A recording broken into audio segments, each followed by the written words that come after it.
What's going on, folks? Thanks for hitting that download button and checking out a brand new episode of Toys and Tech of the Trade, your one-stop shop for toys, tech, and talk with some assembly required. I'm your host, Rich, and if this is the first time you're checking out an episode, first of all, welcome. Second, a bit about what we do here. Toys and Tech of the Trade is an interview series where we sit down with content creators, entrepreneurs, and just awesome folks that are on our radar and discuss the gadgets, the gear, and the tech that they use to run their business, create their content, and more importantly, be more productive. Now, when it comes to toys, it's not the usual action figures and stuff like that that you can buy at your everyday toy store. Everyone's definition of toys is different. From the person who collects guitar picks to the person who likes kitchen knives or samurai swords, everyone's definition of toys is different. And we like to embrace the toys in a more general sense versus just the usual stuff you can pick up at your normal toy store. It allows us to connect with our guests on a more personal level, and it just breaks up a lot of the business and entrepreneurial talk that happens throughout the interview. Now, with that out of the way, let's get into some housekeeping. So first off, I'd like to take a moment and wish everyone a happy Thanksgiving. By the time this episode comes out, it'll be a few days after Thanksgiving. And, there's a lot to be thankful for. And I wanted to just take a moment and really just acknowledge that. 2020 and 2021 have been very, I don't want to say super difficult for me in light of a lot of just personal stuff going on. But the fact is that in the midst of all of these different hardships and roadblocks along the way, I've really appreciated the fact that I've been able to do so many other things and also just grow creatively. And as an entrepreneur, I decided this year to take RageWorks and the work we're doing to another level by actually forming a tried and true business. RageWorks LLC is a legitimate entity now, doing all the due diligence to diversify what we're doing with the RageWorks brand, from our podcast network to our website to future projects that we are working on. I think the fact that the last year or so has afforded me this opportunity to do that is something I am incredibly thankful for.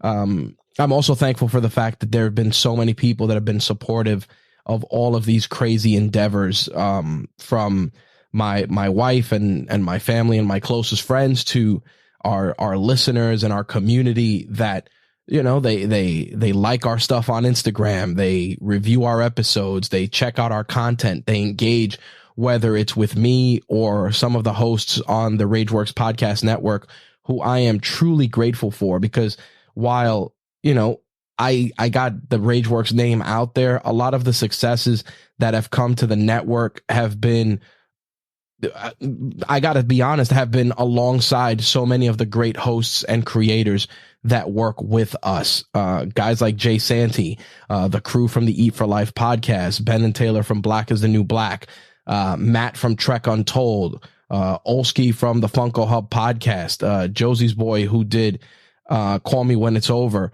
and the list goes on of amazing creators. Jimbo Slice, who did the variant issue with me and is always supportive of all of these initiatives. All of these folks, they're, and I said it in our Thanksgiving message recently, I said it, while some of them may not work with us currently, their impression on the brand and on the DNA of RageWorks is incredibly prominent. And I am truly, truly grateful that those opportunities have presented themselves, even with the difficulties of the last year and a half, going on the last almost 2 years now. So again, I wanted to really take the housekeeping this week and really acknowledge that. This week's guest is an incredibly unique and talented individual, and we're going to take a deep dive into something that I'm still learning about, but you know what, is a hot button topic for many people, especially in the midst of the pandemic and everything else, and that is crypto. We're going to discuss cold storage wallets. We're going to discuss crypto wallets. We're going to discuss different types of cryptocurrency, how you can protect your cryptocurrency, and much more. So if you're looking to learn a little bit more about crypto, definitely enjoy some of the stories and some of the lessons from this week's guest. There's also going to be a lot of talk about different types of cryptocurrency. As always, this is for informational and entertainment purposes only. None of the stuff here is financial advice. Anything I do share regarding my own portfolio or anything else is exactly that, just my experience in the space. And as always, do your due diligence, do your own research before in getting involved in crypto or any other financial investments. All right. So with that little disclaimer out of the way, let's turn things over to this week's guest. My guest for this week's episode of Toys and Tech of the Trade is Adam Lowe. Adam is the Chief Innovation Officer for CompoSecure and is also the creator of the Arculus crypto storage wallet. We're going to get into his story, the toys and tech of his trade, of course, and we're going to talk a little bit about the Arculus secure crypto wallet, which is going to bring crypto storage to an easier audience than has been as of late, and will hopefully break down a lot of those barriers that people have with regards to crypto and how to store their crypto tokens. With that said, let's turn it over to Adam and get the toys and tech of his trade. Adam, how's it going? Great. Good morning. I'm very, very excited to speak with you. Before we started recording, I had mentioned that I got to see the Arculus card in person. And as a newbie in the crypto space, I was really enamored with the simplicity and the ease of use with not only the card, but just getting your cryptocurrency stored into that. But before we dive into it, I want to get a little bit more about your background. You have a PhD. You've been a Chief Innovation Officer with CompoSecure for earlier part of 2020 through the last 7 years and 11 months over your overall career. I want to get into how you got into that particular space and a little bit more of your background in general. So I have been with Compo 7, almost 8 years, and have kind of grown with the company as the company's grown. It's been a fantastic company to work for.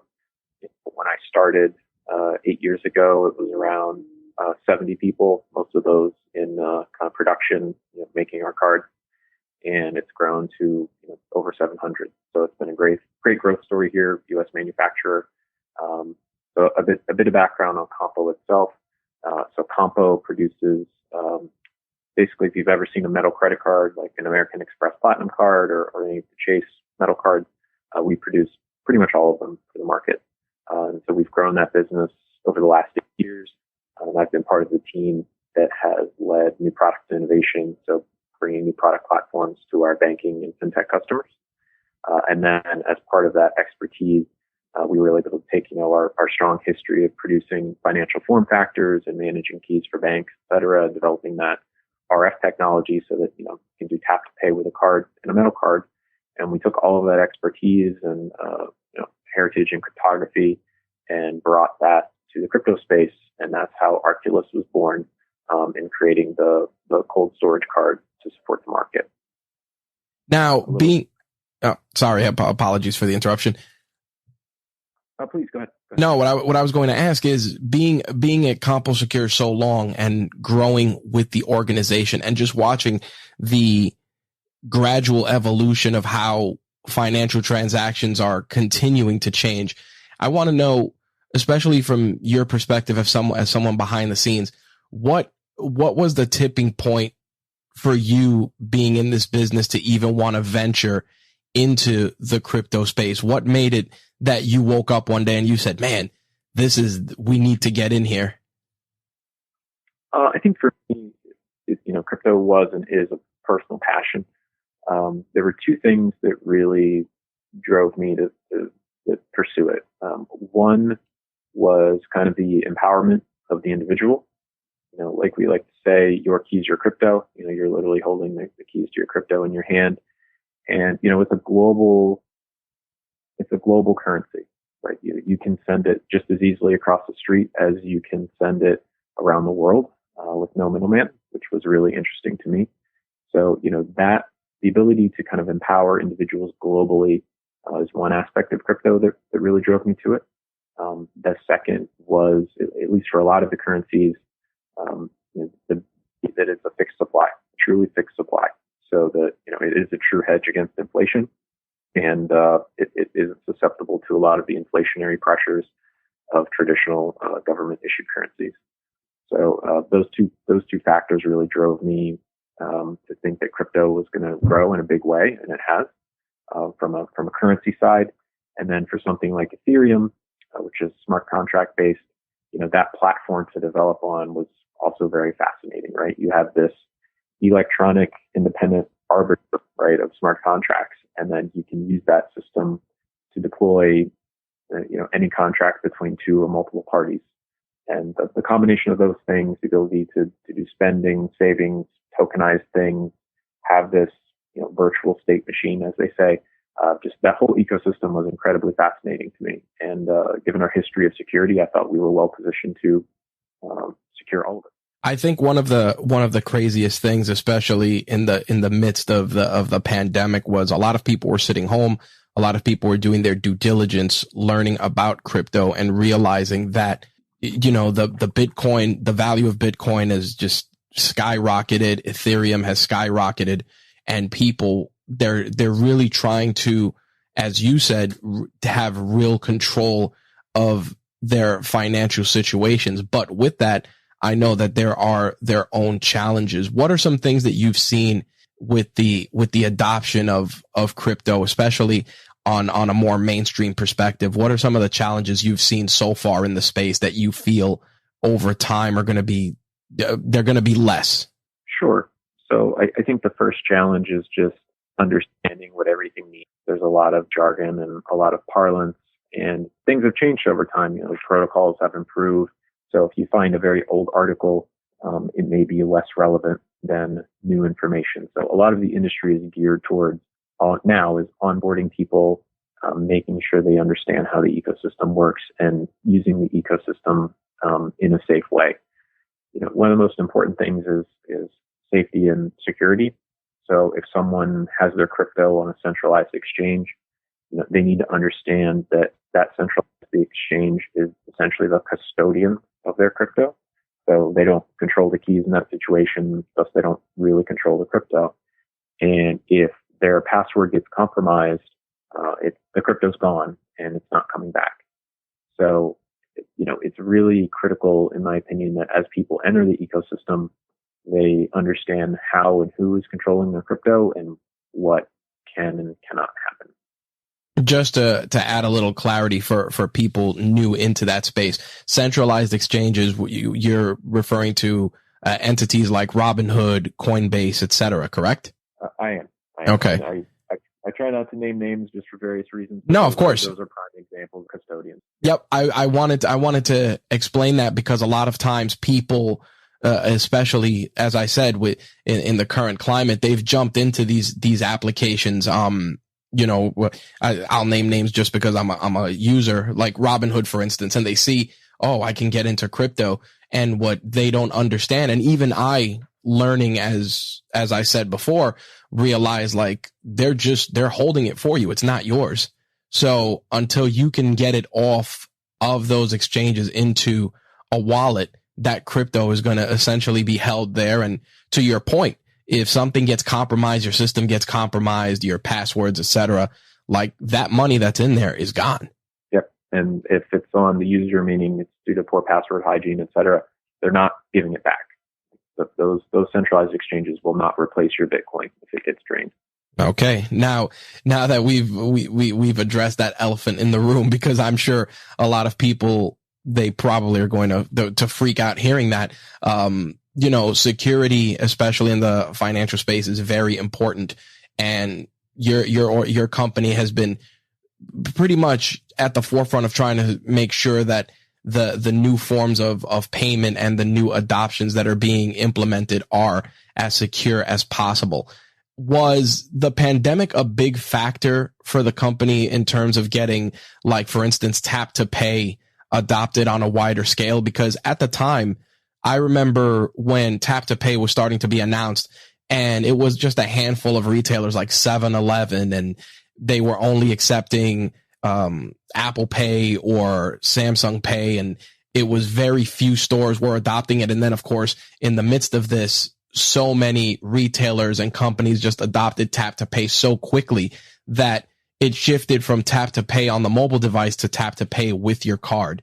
Can you just walk us through that evolution? Because I'm sure it was sped up given what was going on with people not wanting to, touch anything. Yeah, absolutely. So I think tap to pay adoption on the merchant side definitely was accelerated by COVID. So CompoSecure has made dual interface cards, meaning you could dip it or tap it since, I have to go back. I think it's 2017 or 2018. I don't recall. But we have the patents on how to do that in metal cards. And that was a big innovation for the company. And so we've actually produced cards that can work with tap to pay for years. But to your point, there wasn't huge merchant adoption in the U.S. There was wide adoption in European and Asian markets. But the U.S. was slower to adopt on the merchant side, and that was greatly accelerated by COVID. So tap to pay for cards has been around quite some time, and then did accelerate in that, I'd say, start to accelerate in that 2018-ish timeframe, and then really accelerated with COVID. What was the hurdle with getting adoption here? Because to your point, Asian markets, European markets, this even the transit system was already accepting tap to pay. Whether it's from a personal perspective or even professional, what did you feel was a hurdle at the time for that sort of adoption here stateside? I think merchants just looked at it as cost. It cost me money to upgrade my software at my point of sale terminal. It cost me money to train all of my staff. It costs me, it's a huge cost. And it wasn't at the time necessarily viewed as increasing their top line or bottom line. So I think they mainly viewed it as a cost. Now I think merchants see the, value in it, the reduction in friction at point of sale, right? I tap, thing beeps, and I'm done, and I move on.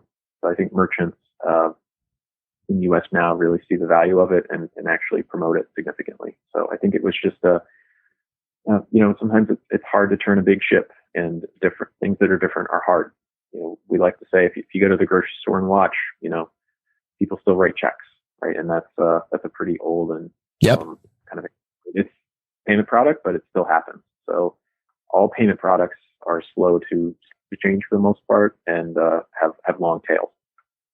Now, with the adoption, and you had mentioned, metal cards, and this has been a point of discussion just amongst various circles that I'm in, is that particular adoption. And the reason I say this is because when you had a metal card at one point, that was when you had like a top tier credit card, or I almost feel like it became like a status symbol, but I'm noticing more and more companies are adopting that. Is that, but what's the long goal with that? Like, obviously durability is one, but why the move to a metal card versus plastic?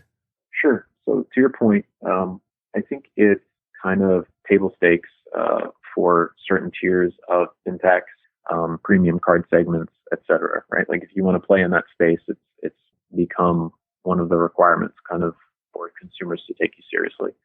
We see more and more companies moving to metal, really because it helps the issuing bank.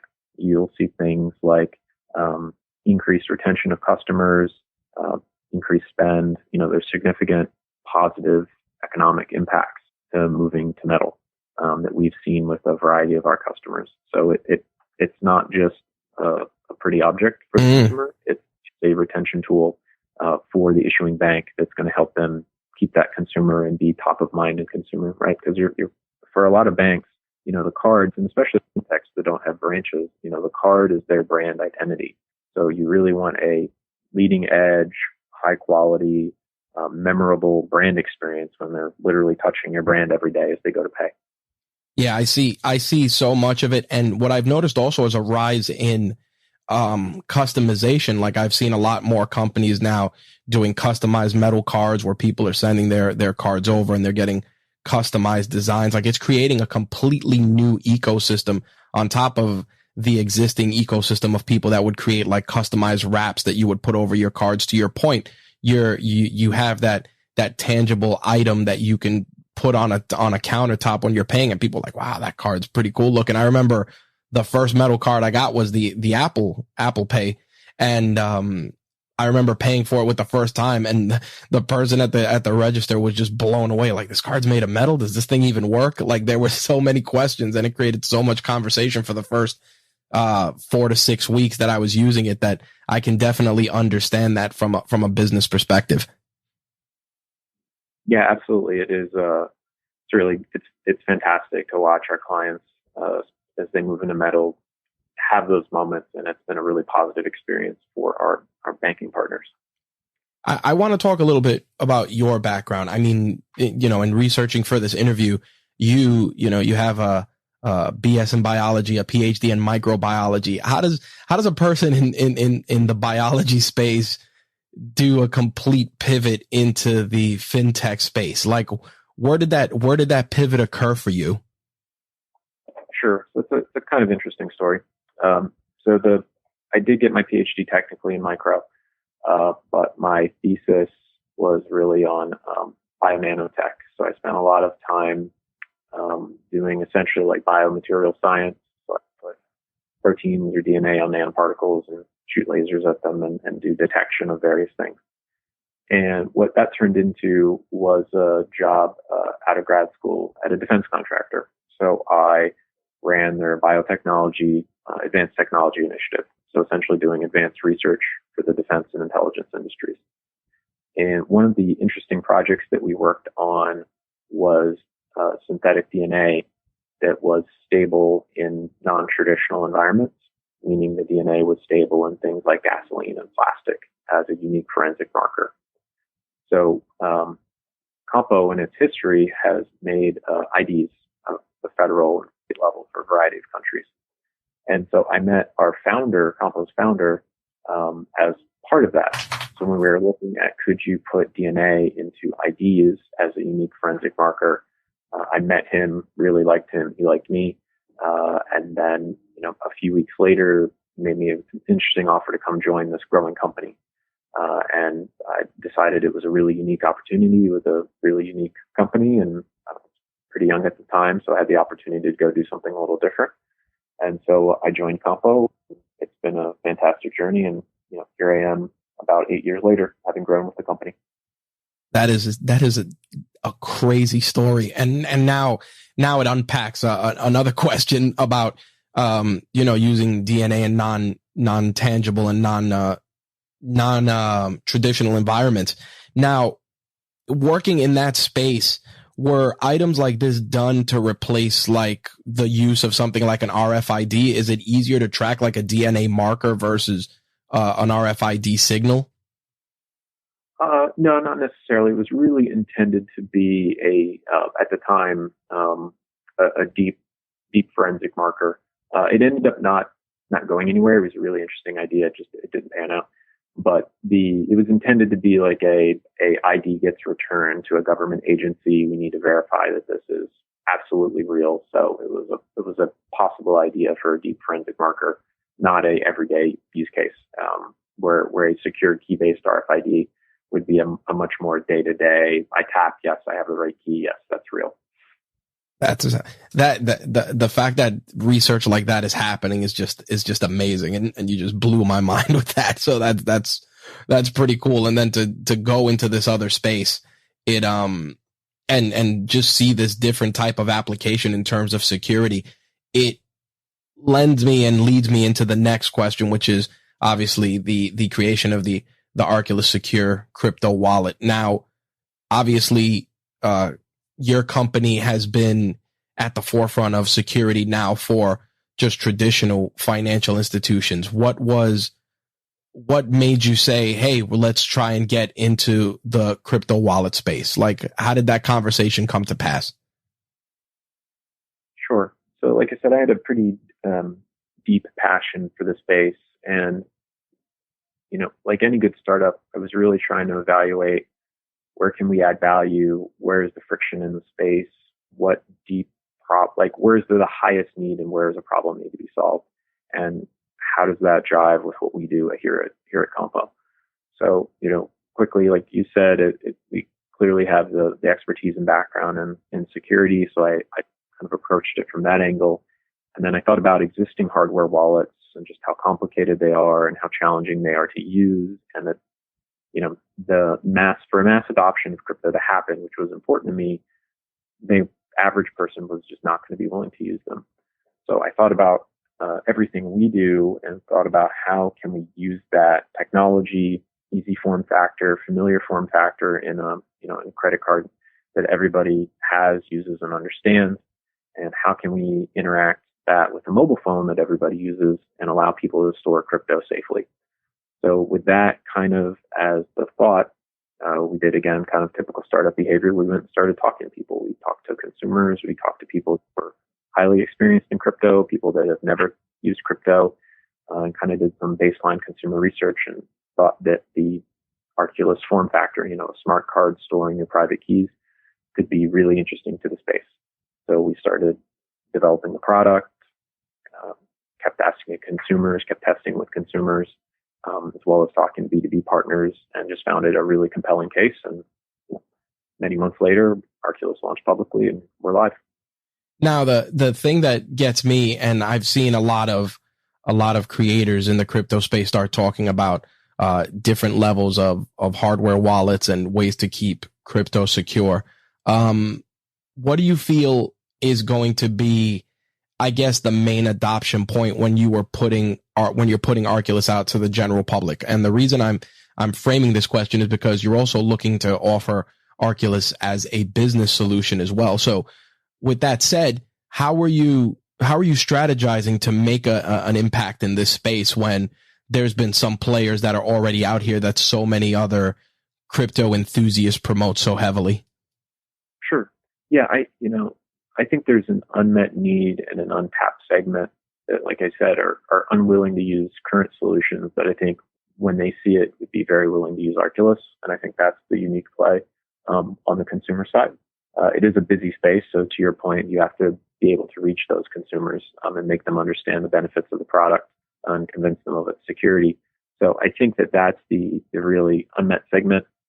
And I do think we'll convert people who are current users of other products just because of the unique value prop of Arculus, right? So the 3 factors of authentication is a nice differentiator. The fact that it's completely passive, meaning, there's no Bluetooth on it to get hacked. There's no batteries to charge. There's no cables to plug in. You're not connecting it to a computer that could inject malware. The fact that it has a best-in-class secure element encrypting your keys, all of those things, I think, differentiate it in the market as from a feature set.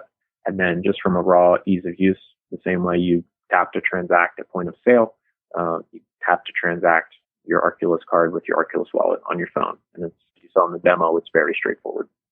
Now, I know that as we researched for our conversation, we saw that a lot of the breakdown of how many different tokens and cryptocurrencies you're able to send. The thing about it is that I know a lot of people, and I noticed this especially with certain content creators on YouTube, were like, oh, it doesn't support this token, this crypto, that crypto. But the thing about it is that crypto is constantly evolving, and this is more an opinion question, but if you've been around the retail space, you know that, like, for instance, when Blu-ray started, you have Blu-ray and HD DVD, and over time, Blu-ray became the dominant format. VHS, Laserdisc, Beta, same thing. Little by little, one remaining champion in that space was there. With crypto, do you see that becoming the case down the line? Yeah, I do think there'll be some consolidation into kind of classes of products, right? Like there won't be I don't think it'll come down to Coke and Pepsi, right? You're not going to have two things. Right. But I do see some consolidation. So, you're going to have kind of big stores of value. Bitcoin's not going away anytime soon. You'll have things that are designed to be state machines and platforms for people to build on. So, that's roughly the Ethereums, Solanas, Cardano's of the world. I think you'll see some consolidation in that space, down to a few players. I never try to guess what's going to go in the meme coin category. That will be on. And then, different platforms that support NFTs, non-fungible tokens are also an interesting use case. So I think a variety of categories will remain, but there'll be some consolidation within those categories. Yeah, I asked because, it's one of those things where people, and I noticed this, as I said, as I was looking up more about Arculus before even setting up my own, was the fact that so many people were like, oh, well, this token's not on there, that token's not on there. And this goes back to the same thing with those exchanges we were talking about before. Like, not every exchange is going to have every coin either. So you kind of have to pick and choose where you go. But I think to your point, if you're leveling up a portfolio of Bitcoin or Ethereum or the major tokens, you're going to want those put in cold storage immediately, because those are the ones that you're kind of, I like to say, long-term stacking versus some of the other ones that I kind of feel you're kind of playing in and getting the hang of the crypto space. Do you agree with that? Yeah, I do. I want to add that, Arculus has a variety of additional tokens to be added on its roadmap. But, we hit by market cap, we hit a huge portion of the market cap, with the currencies we launched at. So Arculus at its core is a mobile HSM, right? It's effectively mobile high security hardware. And, we can continue to add currencies as we go. It's very important to Arculus that we maintain compliance with all of the regulatory environment. Right. So we were very thoughtful, perhaps more thoughtful than others, about what currencies we launched with relative to regulatory. So we're going to be very thoughtful as we add currencies to the platform, but we are looking and working on a variety of them. Again, not going to name names, but we're working hard with counsel as well as our tech team to add currencies in a very deliberate manner to the platform.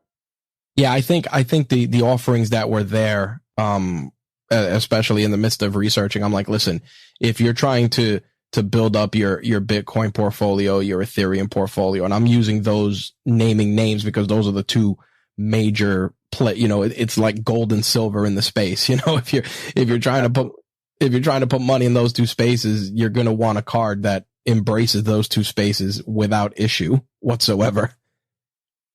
Yeah, and the nice thing too is the platform does allow you to start from scratch, meaning you can go on the platform, and if you don't have any crypto yet, we do allow you to buy crypto via a licensed partner. So you can take your debit card, work with our partner, buy some Bitcoin, and it'll show up in your wallet. Now, with choosing a partner and allowing people to do that, do you feel that opening up that particular outlet for investors is a major selling point? And I say this because a lot of people that are doing research, they're going to hear, oh, you have to keep your tokens in a wallet because it's the safest, etc. But by you allowing someone to go and buy their own and kind of kick off their investment journey through your platform, do you feel that by doing that, you're offering a better catch-all solution than your competitors? Yeah, I think so. I think we really wanted to make it convenient for people to be, on a single platform for long-term storage and secure holding. So, that's why we have the mantra of send, receive, buy, swap. So you can buy crypto there. You can swap from one to another. So I could swap from Bitcoin to Ethereum. And of course, I can send and receive to anybody I want that has an industry standard wallet. So we do think the platform is kind of one-stop shopping for everything you need. And yeah, we're really proud of it.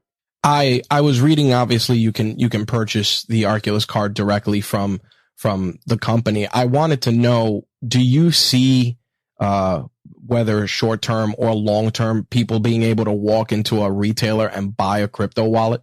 Yeah, I mean, that is definitely in my vision. I would love to walk into a brick and mortar store and see Arculus cards hanging on the shelf, right? And all the lovely instruction kit telling you how to get started. Right. And we needed to launch on web because that is the place to launch, and that's where the most, I think, interested users would be. But there's no reason that an Arculus card shouldn't be hanging next to the cash register at an electronic store. And there's no reason it shouldn't be on other e-commerce stores. And that's definitely on our vision and on our roadmap. And as adoption continues, I think you have to be there, because if it's just this web platform, you're not going to reach a certain segment of society. I think it needs to be in retail outlets as well. Absolutely. I think that that's part of one of the reasons. I know, especially with social media being so prevalent now, it's very easy for you to tailor a campaign to reach those people that are in that space. I mean, the analytics are impressive regardless of which social media platform you leverage, but the ability for brick and mortar to be able to do that and not only offer it, but also answer questions on it, I still feel is crucial to, cryptocurrency becoming more mainstream. I think going back to what I was saying before, a lot of people, they're like, is it real money? How does it work? Like, there's so many questions. And once you go down the rabbit hole trying to answer those questions, you get pulled into a lot of different directions. So I like the fact that you're really trying to simplify and give people just one outlet to store, purchase, and get comfortable before digging into some of the more experimental sides of the ecosystem. Yeah, absolutely. Absolutely. It's jumping into, say, like a DeFi pool or something. The second day you have cryptos, probably jumping into the deep end a little bit. I think we give people a safe, realistic place to start. And then they can start adventuring into some of the other aspects of crypto. There you go. I wanted to ask before we jump into what I like to call the hot seat. What was the first crypto you purchased? The first crypto, I think the first crypto I got was when I mined some Bitcoin many years ago. So I mined it rather than purchasing it. Wow. I think the first crypto I purchased with cash was XRP. All right. It's awesome to hear that you mined. You were a miner. I think that is such an underexplained ecosystem that it's good to hear that somebody who's in this space actually went through the endeavor of actually mining it themselves, which is pretty cool. Yeah, I mean, that was a number of years ago when you could still reasonably do it with a desktop system. Yep. For Bitcoin, that's not viable anymore. Oh no, now you need a warehouse, 47 graphics cards, 12 computers, and a very massive electric bill. All right, I want to go into what I like to call our hot seat. It's just a series of rapid fire questions, some of it business related, some of it related to some of our conversation. Again, very easy, right off the cuff. All right. Yep. So, what are 3 mobile apps that you can't live without? 3 mobile apps I cannot live without. My Arculus app, my Chase banking app, and my Merrill Lynch, or actually I'll take that back, my Thinkorswim trading app. Really? I've never heard of that. TD Bank's trading platform. Really? And that's new. That's something I've never heard of, and I'm a TD Bank customer. Now I have to go and find out about that. Very cool. What's one of the first things you do when you turn on your phone or your computer? What's the first place you go to? My corporate email. Do you have inbox zero or no? I have the mandated inbox, our IT group mandate for security reasons. Oh, there you go. Now, what's one website you recommend to people often? Etherscan. So if you do an Ethereum transaction, it has every bit of detail there possible about the Ethereum ecosystem and a transaction. It's not the exact place for users to get started, but if you want to know something about your Ethereum transaction or wallet or history, it's all there. Awesome. What's your favorite piece of tech besides your phone or your computer? My Arculus card. There you go. What's the last book you read? I recently reread Heart of Darkness. It's one of my favorite novels. Nice. Now, obviously, with COVID and spending a lot of time home, did you binge watch any shows during that time? I think, like most Americans, I've binge watched, rewatched The Office so many times I can't count. But yes, I will definitely admit that The Office has cycled through my house quite a few times during COVID. There you go. What was the last item you purchased that's less than $100 that made your life easier or more enjoyable? I'm trying to think of like some fun widget that I recently bought that made my life more enjoyable. I got a new case for my phone that makes it pretty much, I don't want to say break proof, but it works well. So a new case for my phone. There you go. Have you broken many phones? I've not. I have broken many cases, but I don't think I've broken the phone yet. All right. There we go. So obviously we get into that. I want to ask from the business side, what's one non-negotiable for you when it comes to business? People. And what I mean by that is sometimes there's business opportunities in life where the business may make sense, but the person or counterparty you'd be doing business with doesn't. In the same way that team is one of the most important things when doing a startup, the person on the other side of the table that you're doing business with is just as important. And if they're not, quote, a good person or someone that you would want to do business with, you probably shouldn't be doing business with them. And that's an important lesson, I think, for everybody in business. That is a great piece of advice. And, you know, it's interesting because I've heard, I believe it was Jamie Foxx that once said that. He said, I've walked away from many tables with a lot of money just because I didn't like the person or what the person stood for. Yeah, I'm definitely a firm believer in that. Awesome. Did the pandemic make you more or less productive? You know, Compo, it probably made me more productive in the sense that I could find slots where I could work from home, work kind of in an isolated environment and get a lot done. Right. You know, Compo as a whole is a manufacturing organization, so we don't have the luxury of being fully, you know, not everybody can stay home, right? We need to be in the factory and with the machines. So it certainly made things more challenging, but I'm incredibly proud of the way the company persevered. And, you know, production never stopped, right? We never let our customers down. So really proud of the way the company handled and continues to handle COVID. What was something that you changed your mind on in the last year? In the last year, I think I changed my mind a little bit about the NFT ecosystem, where I thought, you know, it would be more of a flash in the pan than it's become, to be honest. So I think it's interesting and continues to grow, and there's some unique use cases that I did not immediately envisage as they first came on. So I would say I've been kind of converted or changed my mind around some of the NFT ecosystem. I think with that said, one of the things I think about NFTs that I think trips a lot of people up is the fact that they're like, why can't I just copy and paste or save this file? And it's so much deeper than that, because I was in the same camp, and I had the same thought process you did. And then I started seeing a lot of implementations, and more so a lot of mainstream companies really coming out with NFTs. I think Disney just came out with a crop of NFTs based on like iconic pop culture moments. And people were just like, I'm buying this one. I'm holding on to this one. This one's already up $1,000. And it just blew my mind. Yeah. I mean, and you know, I collected baseball cards as a kid. So, you know, I really can't fault anyone for collecting, you know, a digital version of that, essentially. I'm actually glad you did that, because obviously we talk about tech here. Want to talk a little bit about toys. What was your favorite toy or collectible from your childhood? So I think the thing that it still sits in like a 2-inch piece of Lexan. There was a baseball card. Pinnacle was a brand of baseball cards when I was a kid, and they at one point gave away the press plates that were used to actually print the cards. It was a relatively rare pull, and I got one of Larry Walker, so that was a prized possession of mine as a child. The Larry Walker press plate from Pinnacle. As a collector, as a card collector, what are your thoughts on the current ecosystem when it comes to cards now and grading, and the fact that now something that was just such a pastime or a casual hobby is now being viewed as not only an ecosystem, but in some cases a way to generate revenue? Yeah, I mean, I'm mixed feelings with it. You know, I'm never going to disparage someone for the way they want to control their hobby or business or whatever they want to do.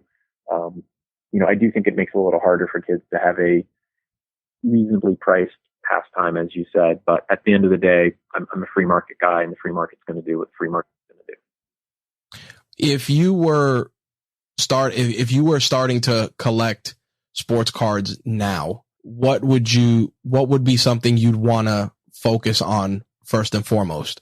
Rookies, established players. Oh yeah, I think I would be looking at rookies and trying to evaluate potential upside. So I think I would really focus on rookies, and we'll pick a card brand or provider that we think is going to last. Right, there's some card brands that were around back in the day are not around anymore, so I'm going to try to find a sustainable card brand as well. There you go. 2 questions before we wrap this segment up. What did you want to be when you were a kid? I think for a long time when I was a kid, I wanted to be a fighter pilot. And then at some point that changed where I figured out it was really, really in science and technology, and then stayed with that. Nice. Very cool. I call you or I email you a year from now and I ask you, hey, Adam, where's your business at? What's your goal a year from now for Compo and for Arculus? Sure. So I think a year from now, you're going to see a pretty decent adoption on the consumer side of Arculus. We have some goals around that. And then I think you will see within a year from now, some rollout, essentially the white labeling of different versions of the Arculus technology that we can do with our business partners. Compo has a 20-year history of partnering very successfully with businesses, and we're looking forward to doing the same on the Arculus business line. Outstanding. The last segment of our interview, we like to call Reach One, Teach One. We usually ask our guests a piece of actionable advice for future entrepreneurs, young folks, people that are in the space, and it's usually related to the conversations we have.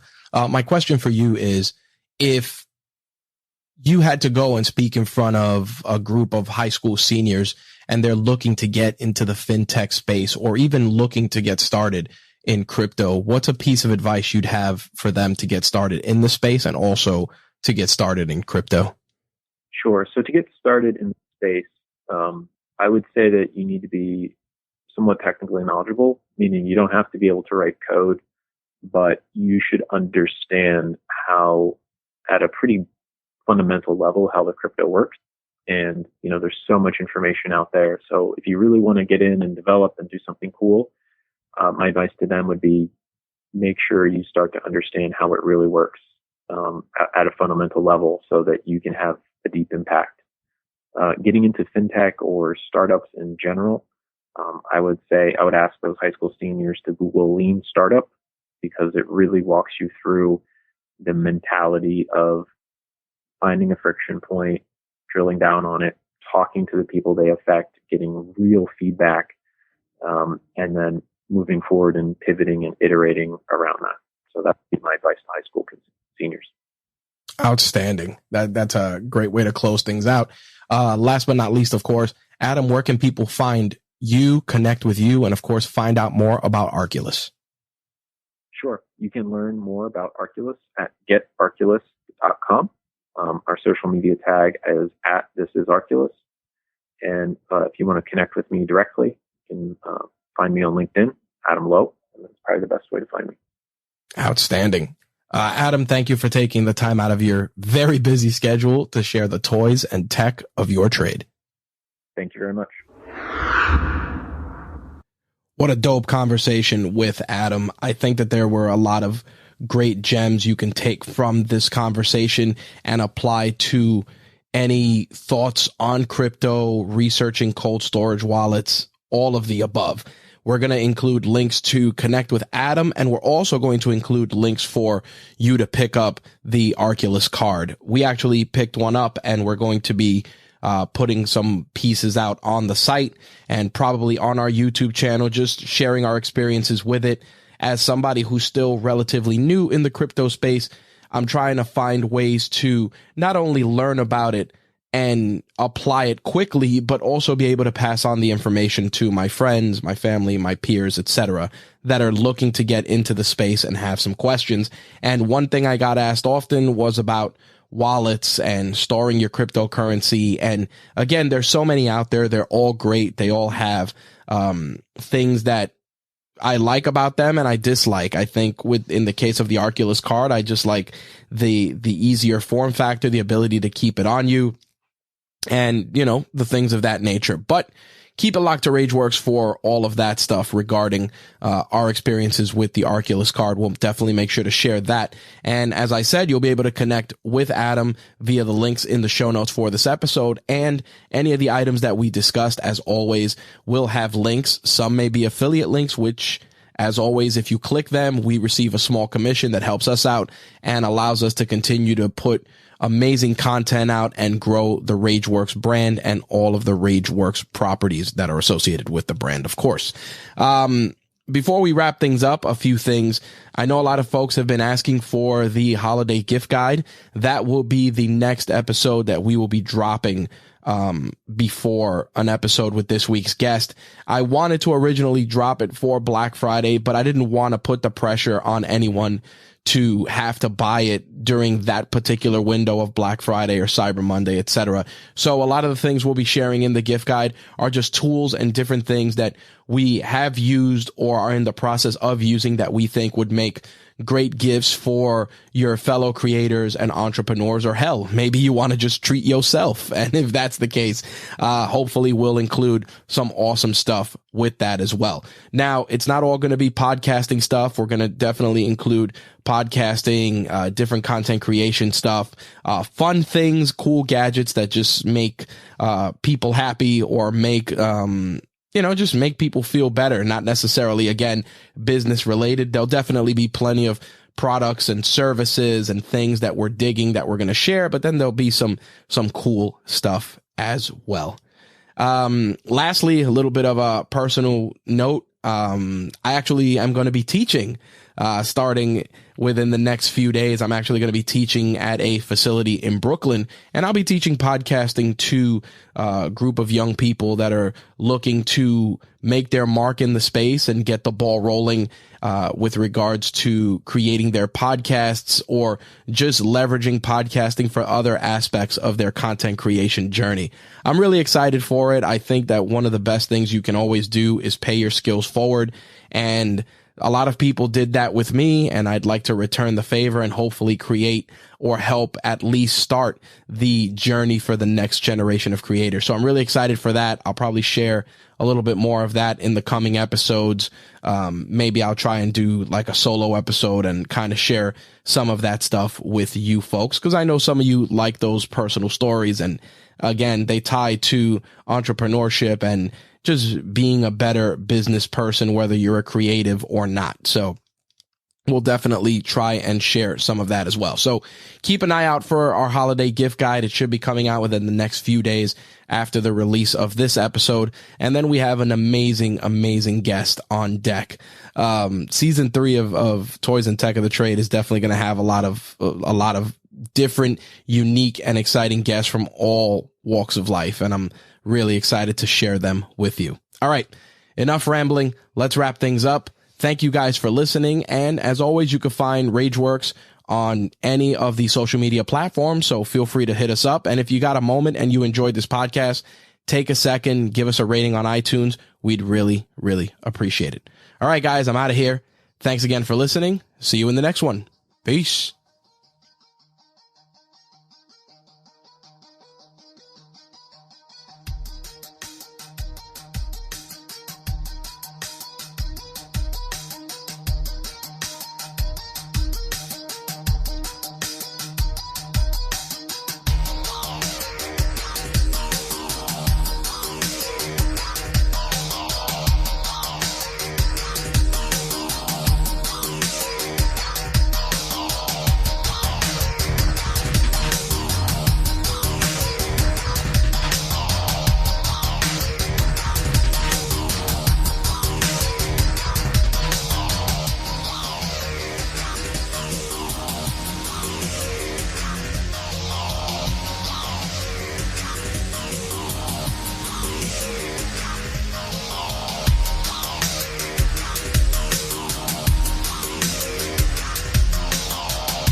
Toys and Tech of the Trade is part of the RageWorks podcast network, your source for rants about gaming, entertainment, and the works. Visit us at RageWorksNetwork.com.